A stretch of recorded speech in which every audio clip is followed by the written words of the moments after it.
हर साल पूरे भारत में हजारों चिट्ठियां गलत पते पर पहुंचती हैं, लेकिन अगर किसी दिन तुम्हारे नाम की एक चिट्ठी आए जिसे कभी भेजा ही नहीं गया, तब उत्तराखंड के छोटे से शहर अल्मोड़ा में डाक विभाग में काम करने वाला नील पिछले 7 साल से हर सुबह एक ही काम करता था। चिट्ठियां अलग करना, पार्सल स्कैन करना और गलत पते वाली डाक वापस भेज देना। उसकी जिंदगी में कभी कुछ अलग नहीं हुआ, लेकिन सोमवार की सुबह एक लिफाफा उसकी नजर में अटक गया। वह बिल्कुल सफेद था, ना कोई स्टैंप, ना कोई बारकोड, ना भेजने वाले का नाम, ना एड्रेस। बस बीच में काले अक्षरों में लिखा था, नील। उसने लिफाफा पलटा, पीछे भी कुछ नहीं। वह मुस्कुराया, किसी का मजाक होगा। उसने उसे लॉस्ट मेल वाले बॉक्स में डाल दिया। करीब 10 मिनट बाद जब वह वापस उसी बॉक्स के पास गया, वह लिफाफा फिर सबसे ऊपर रखा था। नील ने पूरा बॉक्स खाली कर दिया। पुरानी फाइलें, रसीदें, फटे हुए लिफाफे सब बाहर रख दिए, लेकिन सफेद लिफाफा फिर भी सबसे ऊपर था। इस बार उसने उसे अपनी ड्रॉर में बंद कर दिया, चाबी घुमाई और काम में लग गया। शाम को ऑफिस बंद होने लगा। नील ने ड्रॉर खोली, ताला सही था। अंदर सफेद लिफाफा नहीं था। उसकी जगह एक पुरानी काले सफेद फोटो रखी थी। फोटो में डाकघर का वही कमरा था जहां वह अभी खड़ा था। सभी कर्मचारी दिखाई दे रहे थे, लेकिन एक कुर्सी खाली थी, वही कुर्सी जिस पर इस समय नील बैठा हुआ था। उसने फोटो को ध्यान से देखा। नीचे बहुत छोटे अक्षरों में एक तारीख लिखी थी, कल की। नील का गला सूख गया। उसने धीरे धीरे सिर उठाया और पहली बार उसे महसूस हुआ कि पूरे डाकघर में घड़ी की टिक टिक के अलावा कोई आवाज नहीं थी, जबकि अभी कुछ सेकंड पहले तक यहाँ दर्जनों लोग काम कर रहे थे। नील कुछ पल तक वहीं खड़ा रह गया। उसने जोर से आवाज लगाई, राकेश। कोई जवाब नहीं। सर। फिर भी सन्नाटा। उसने जल्दी जल्दी पूरे कमरे में नजर दौड़ाई। कुछ ही मिनट पहले तक जहां प्रिंटर चल रहा था, कंप्यूटर की कीज दबने की आवाज आ रही थी। लोग बातें कर रहे थे। अब वहां सिर्फ ट्यूबलाइट की हल्की सी भनभनाहट बची थी। उसने अपनी रिस्ट वॉच देखी। शाम के 5:37। सब कुछ सामान्य होना चाहिए था, लेकिन पूरा डाकघर खाली था। इतना खाली कि अपनी सांसों की आवाज भी अजीब लगने लगी। नील तेज कदमों से बाहर की ओर भागा। बाहर सड़क पर लोग चल रहे थे, गाड़ियां गुजर रही थी। एक चाय वाला ग्राहकों को चाय दे रहा था। दुनिया बिल्कुल सामान्य थी। नील ने राहत की सांस ली। शायद सब लोग बिना बताए निकल गए होंगे। वह वापस अंदर आया और उसी पल बाहर की सारी आवाजें गायब हो गई। उसने तुरंत पीछे मुड़कर देखा। दरवाजा खुला था, सड़क भी दिखाई दे रही थी, लेकिन बाहर चल रहे लोग अब बिल्कुल स्थिर खड़े थे। एक आदमी बाइक पर बैठा था, लेकिन उसका पैर हवा में ही रुका हुआ था। चाय वाले के हाथ से उठती भाप हवा में ठहर गई थी। पेड़ की पत्तियां हिलना बंद कर चुकी थी, जैसे किसी ने पूरी दुनिया को पॉज कर दिया हो। सिर्फ नील चल पा रहा था। उसका दिल जोर जोर से धड़कने लगा। वह दौड़कर फिर बाहर निकला। जैसे ही उसने डाकघर की सीढ़ी पार की, सब कुछ फिर सामान्य हो गया। बाइक आगे बढ़ गई। चाय वाले ने कप पकड़ाया। लोग फिर चलने लगे। नील कुछ सेकंड तक समझ ही नहीं पाया अभी हुआ क्या था। उस रात वह फोटो बार बार देखता रहा। इस बार उसे एक नई बात दिखाई दी। फोटो के सबसे पीछे दीवार पर टंगा कैलेंडर। उस पर लाल गोले से कल की तारीख गिरी हुई थी और उसके नीचे किसी ने हाथ से सिर्फ एक शब्द लिखा था, आखिरी। नील ने फोटो को पलटा। पीछे बहुत हल्के अक्षरों में एक वाक्य लिखा था, अगर लिफाफा नहीं खोला तो कोई और खोलेगा। नील को अचानक याद आया, उसने तो लिफाफा खोला ही नहीं था। फिर वह गया कहां? उसी क्षण उसके घर की डोरबेल बजी। रात के लगभग 11 बजे। इतनी रात को कौन हो सकता था? उसने दरवाजा खोला। बाहर डाक विभाग का एक छोटा सा पार्सल रखा था। ऊपर सेंडर की जगह लिखा था, कल सुबह से पहले खोलना मत। लेकिन नील ने पार्सल को हाथ में उठाया तो उसे साफ महसूस हुआ कि उसके अंदर कोई चीज बहुत धीरे धीरे सांस ले रही थी। रात भर नील ने उस पार्सल को नहीं खोला। उसने उसे डाइनिंग टेबल पर रख दिया। हर 10 से 15 मिनट में वह उठकर देखता। पार्सल वहीं था, शांत, जैसे अंदर कुछ हो ही नहीं। शायद मेरा वहम था, उसने खुद से कहा। लेकिन जैसे ही वह वापस सोफे पर बैठा, थक, आवाज बिल्कुल साफ थी। वह फिर उठा। पार्सल बिल्कुल स्थिर था। कुछ नहीं। वह मुस्कुराया। मैं ज्यादा सोच रहा हूं। मुड़कर जैसे ही 2 कदम चला, थक, थक, इस बार 2 बार। आवाज पार्सल के अंदर से ही आई थी। नील ने पूरी रात लाइट बंद नहीं की। सुबह होने का इंतजार करता रहा। पहली धूप खिड़की से अंदर आई तो उसने राहत की सांस ली। घड़ी में 7 बजे थे। उसने धीरे धीरे पार्सल को हाथ में उठाया। ऊपर लिखा था, कल सुबह से पहले खोलना मत। अब सुबह हो चुकी थी। उसने टेप काटी, ढक्कन उठाया। अंदर न कोई खिलौना था, न कोई मशीन, न कोई जानवर, सिर्फ एक और सफेद लिफाफा, ठीक वैसा ही जैसा डाकघर में मिला था। नील के हाथ ठंडे पड़ गए। उसने लिफाफा खोला। अंदर केवल एक कागज था। उस पर टाइप किया हुआ सिर्फ एक वाक्य, आज तुम्हें एक चिट्ठी पहुंचानी है। बस, ना पता, ना नाम, कुछ भी नहीं। नील गुस्से में आ गया।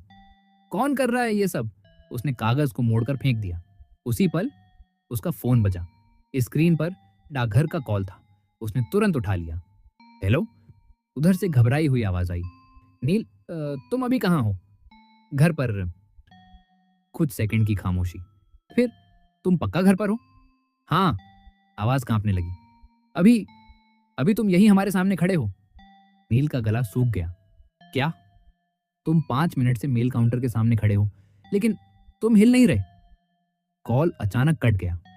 नील डाकघर पहुंचा। वहां भीड़ लगी थी। पुलिस भी थी।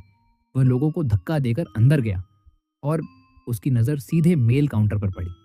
वहां वो खुद खड़ा था, बिल्कुल उसकी तरह। वही चेहरा, वही कपड़े, वही घड़ी। आंखें खुली हुई, लेकिन उनमें कोई हरकत नहीं, जैसे मोम का बना हुआ इंसान। भीड़ में खड़े लोग उसी को देख रहे थे, लेकिन किसी की नजर असली नील पर नहीं पड़ रही थी। वह चिल्लाया, मैं यहां हूं। कोई नहीं मुड़ा। उसने एक आदमी का कंधा पकड़ा। उसका हाथ सीधे उस आदमी के आर पार निकल गया। नील जड़ हो गया। उसी समय काउंटर पर खड़े उस दूसरे नील ने धीरे धीरे अपना सिर उसकी तरफ घुमाया और पहली बार मुस्कुराया। नील पीछे हट गया। उसका दिमाग सुन्न हो चुका था। सामने उसका ही दूसरा रूप उसे देखे जा रहा था। चेहरे पर वही मुस्कान जो किसी इंसान की नहीं लग रही थी। फिर वह दूसरा नील मुड़ा और बिल्कुल सामान्य आदमी की तरह डाक बांटना शुरू कर दिया, जैसे वह हमेशा से वही काम करता हो। सब लोग उससे बातें कर रहे थे, हंस रहे थे। कोई भी उसकी मौजूदगी पर शक नहीं कर रहा था।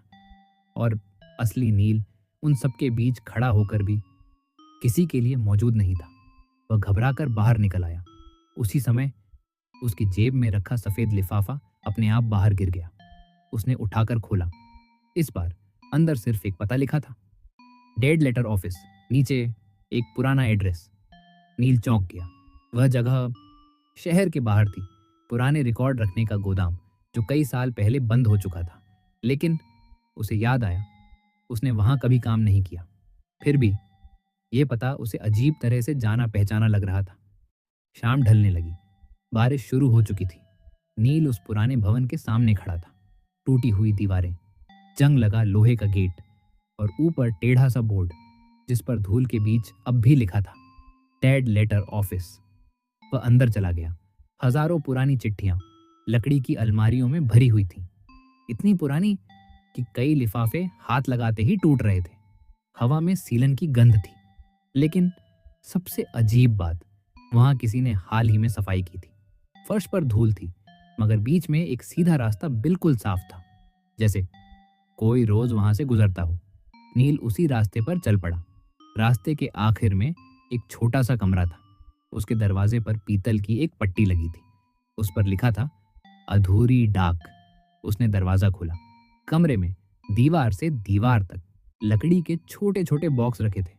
हर बॉक्स पर सिर्फ एक नाम, कोई एड्रेस नहीं, कोई तारीख नहीं। वह नाम पढ़ने लगा, कुछ जाने पहचाने, कुछ बिल्कुल अनजान। फिर उसकी नजर सबसे आखिरी बॉक्स पर जाकर रुक गई। उस पर लिखा था, नील। उसके हाथ कांपने लगे। धीरे से उसने बॉक्स खोला। अंदर एक पुरानी चिट्ठी थी। पीले पड़ चुके कागज पर सिर्फ एक पंक्ति लिखी थी, जिस दिन यह चिट्ठी तुम्हारे हाथ में पहुंचेगी, उस दिन तुम्हारी जगह कोई और ले चुका होगा। नील की सांस अटक गई। चिट्ठी के नीचे एक और कागज रखा था। वह उसका अपॉइंटमेंट लेटर था, डाक विभाग का। लेकिन उस पर ज्वाइनिंग डेट आज की नहीं थी, ठीक 25 साल पुरानी थी। और एम्प्लॉय की फोटो आज वाले नील की नहीं, बल्कि एक 8-9 साल के बच्चे की थी। उस बच्चे का चेहरा धीरे धीरे नील के बचपन वाले चेहरे में बदलने लगा। कमरे की सारी लाइट्स एक साथ बुझ गईं। अंधेरे में अलमारियों के बीच से सैकड़ों कागजों के हिलने की आवाज आने लगी, जैसे कोई बहुत धीरे धीरे हर अधूरी चिट्ठी किसी के नाम कर रहा हो। पूरा कमरा अंधेरे में डूब चुका था। सिर्फ एक पीली इमरजेंसी लाइट धीरे धीरे जल रही थी। उसकी रोशनी में हजारों सफेद लिफाफे अलमारियों से अपने आप नीचे गिरने लगे। एक, फिर दूसरा, फिर तीसरा। कुछ ही सेकंड में पूरा फर्श चिट्ठियों से भर गया। लेकिन किसी भी लिफाफे पर एड्रेस नहीं था, सिर्फ नाम। नील ने कांपते हाथों से एक लिफाफा उठाया। उस पर लिखा था राकेश। उसने खोला। अंदर सिर्फ एक पंक्ति थी, उसे कभी पता नहीं चला कि उसकी जगह कौन जी रहा है। दूसरा लिफाफा, सुरेश।